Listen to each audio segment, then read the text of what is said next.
I woke up to the smell of burning oil and the sight of a goddamn bonfire in my front yard. Except it wasn't a bonfire. It was my tractor. Bessie. My beautiful, hard-working Bessie, now a flaming sacrifice to the Homeowners Association, which, until this very moment, I had only considered a minor nuisance. I stood there, barefoot in the damp grass, my robe flapping in the morning wind as I watched the last 20 years of rust, grease, and good memories turn to smoke. And on the sidewalk? A small group of smugly grinning HOA members, whispering among themselves as if they'd just done the neighborhood a favor. The one in front, their queen, stood tall, her arms folded over her obnoxiously expensive blazer, her expression twisted into something between fake sympathy and sheer arrogance. Cynthia Fairweather, the self-appointed ruler of Oakridge Estates. She looked at me as if I were a stray dog that had just soiled her marble floors. "This is what happens, Mr. Calloway," she said, her voice dripping with the artificial kindness of someone who enjoys delivering bad news. "When people refuse to follow community guidelines." My fingers curled into a fist. Not because I was the kind of man who solved problems that way, I wasn't, but because the rage boiling inside me had nowhere else to go. The other HOA members shifted uncomfortably as I took a step forward, my eyes locked on Cynthia's. "You burned my tractor." My voice was calm, but the weight of the words could have crushed steel. Cynthia blinked, then forced a smile. "It was a community decision. You were given ample opportunity to remove that eyesore from your yard. We enforce aesthetic harmony in Oakridge, and unfortunately, you left us no choice." A slow breath escaped me. My heart pounded, but my mind was already moving past the flames, past the smell of burning rubber and gas, past the smug faces of these self-important idiots. I turned on my heel, walked back inside, and shut the door. Not a word. Not a scream. Not a threat. Cynthia probably thought she had won. That I had accepted my punishment like a naughty child, and would now fall in line. She had no idea she had just declared war. In my office, I reached into an old storage chest. Dust rose as I lifted the lid, revealing a neatly folded uniform, a badge, and a thick binder of fire codes. A slow grin spread across my face. Because while these HOA clowns thought they were above the law, they had no idea who they'd just crossed. I had spent 30 years as a fire marshal, and I knew one universal truth. Every neighborhood HOA is a fire hazard waiting to happen. And now? Now I was about to make their lives hell. It all started 3 weeks earlier when I first got the letter. A nicely typed, pretentious little notice with the HOA's stupid tree logo in the corner. "Dear Mr. Calloway, as a resident of Oakridge Estates, you are required to comply with all community guidelines set forth by the Homeowners Association. We have noticed several violations on your property, including, but not limited to, an unauthorized, dilapidated agricultural vehicle parked in public view, a failure to maintain aesthetically pleasing landscaping in accordance with neighborhood standard, repeated failure to register as an HOA member, despite multiple invitations. Please remit the attached membership fee and ensure compliance with all HOA regulations by the end of the month. Failure to do so will result in escalating enforcement measures. Sincerely, Cynthia Fairweather, HOA President." I had laughed. Out loud. I wasn't a member of the HOA. I had lived here before there was an HOA. My land, my house, my rights.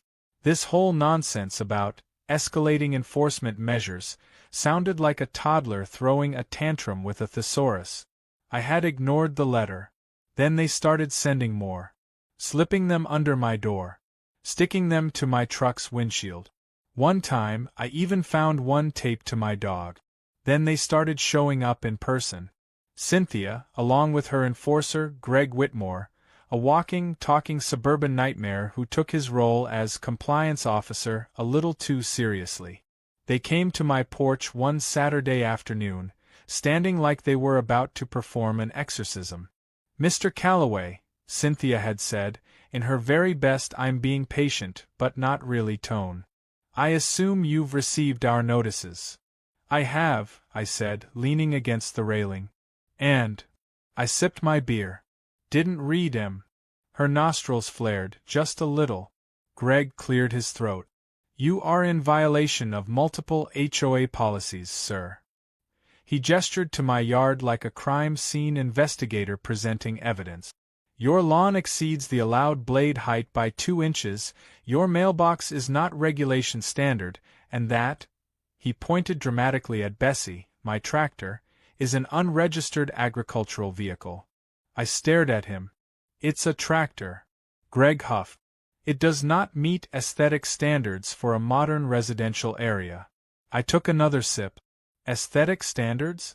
We live in a town where someone built a 12-foot metal chicken in their front yard.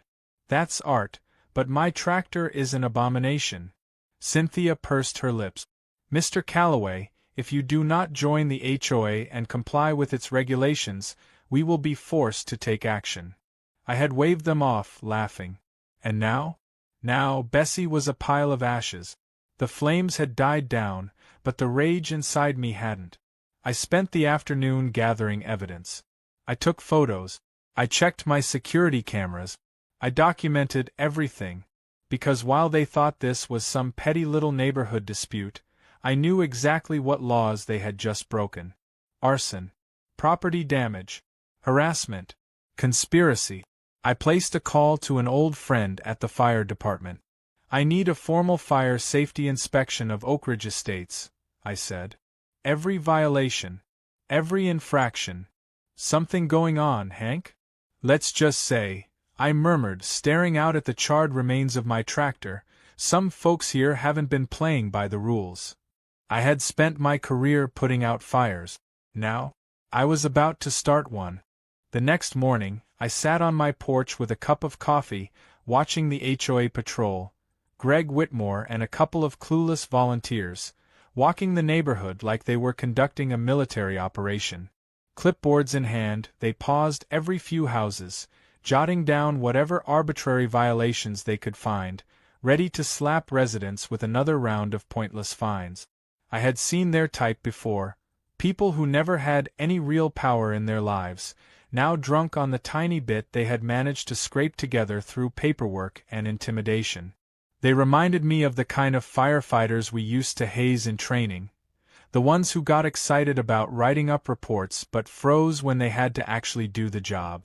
Greg, dressed in his usual pressed polo and khakis like some suburban dictator, stopped in front of my house and made a show of shaking his head, pretending to scribble something down. I just sipped my coffee and waved. He looked irritated that I wasn't reacting. That was fine, because soon, he and his little gang of rule enforcers were about to have much bigger problems than my lawn. I spent most of the morning going through my notes, compiling every fire code violation I could find in Oak Ridge Estate. And it didn't take long. These people had no idea how much of their so-called aesthetic perfection was a disaster waiting to happen. Unapproved propane tanks stacked too close to homes. Wooden fences built too high, creating an uncontrollable fire spread risk. Hydrants blocked by decorative landscaping. Fire lanes narrowed down to the point where a fire truck wouldn't even be able to get through. It was almost impressive how badly they had screwed themselves.